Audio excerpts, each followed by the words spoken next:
Je vais très bien bâcher parce que j'ai relu la charte de l'impérialisme. Ah. Et j'ai retrouvé, parce qu'on nous demandait ici un jour que... Quelle est la source? Quelle est la source? Oui. Voilà. Alors Bachir est venu avec la source. La présente charte a été élaborée à Washington pendant la traite négrière. Ensuite, discrètement négociée à la conférence de Berlin en 1885, pendant que les puissances occidentales se partageaient l'Afrique. Elle a été renégociée secrètement à Yalta au moment du partage du monde en deux blocs après la Deuxième Guerre mondiale et pendant la création des sociétés des nations, l'ancêtre de l'ONU.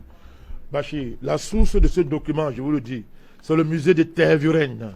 Tervuren, c'est en Belgique, je crois. Tervuren, c'est en Belgique. Donc nous donnons la source. Si vous allez là-bas, vous allez trouver l'original de ce document.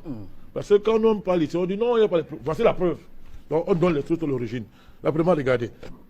Article 1, je vais si vous voulez rapidement. La devise de l'impérialisme, c'est gouverner le monde et contrôler les richesses de la planète.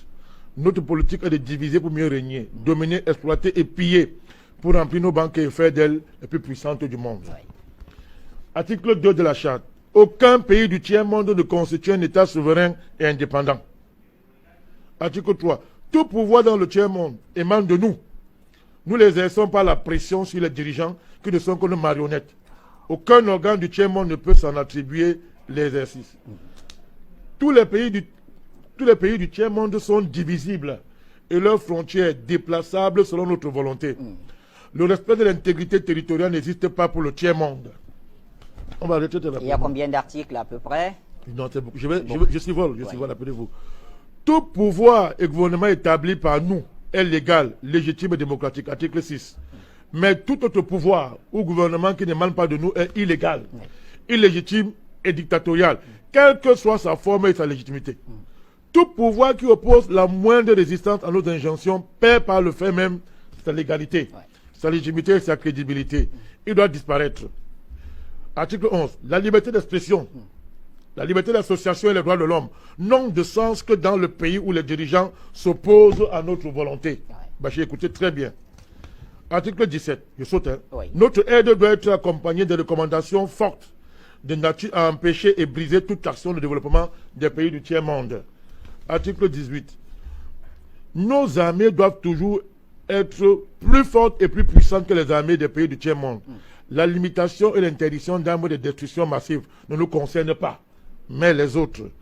Nos armées doivent s'entraider et s'unir dans la guerre contre l'armée d'un pays faible pour afficher notre suprématie et se faire craindre par les pays du tiers-monde. Toute intervention militaire, Bachir, a pour objectif de protéger nos intérêts et ceux de nos valets. Toute opération d'évacuation de ressortissants des pays occidentaux cache notre mission réelle, celle de protéger nos intérêts et ceux de nos valets. Je termine par l'ONU. Écoutez bien, article 22. L'ONU est notre instrument.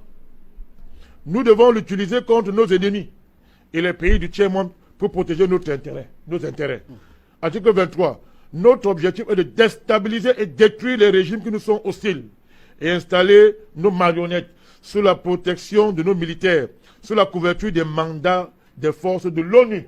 M. Bachir, dites bien, les résolutions de l'ONU sont des tests qui nous donnent le droit et les moyens de frapper, de tuer et de détruire les pays dont les dirigeants et les peuples qui refusent de se soumettre à nos injonctions sous la couverture des résolutions du Conseil de sécurité de l'ONU. Mon cher Bachir, je termine par là. Notre devoir, article 25, est de maintenir l'Afrique et d'autres pays du monde dans le sous-développement. Installer la misère, la division, les guerres, le chaos pour les dominer, les exploiter et les piller, ouvrez vos oreilles, à travers les missions des Nations Unies, mon cher Bachir. Notre règle d'or, article 26, est la liquidation physique des leaders et dirigeants nationalistes du tiers-monde. Alors Bachir, je ne continue pas. Ouais. Charte de l'impérialisme. Je vous dis, on en a demandé, il n'y a pas la source. Tervuren se trouve le musée royal de l'Afrique centrale. Tervuren est une commune néerlandophone de Belgique, située en région flamande, dans la province du Brabant flamand.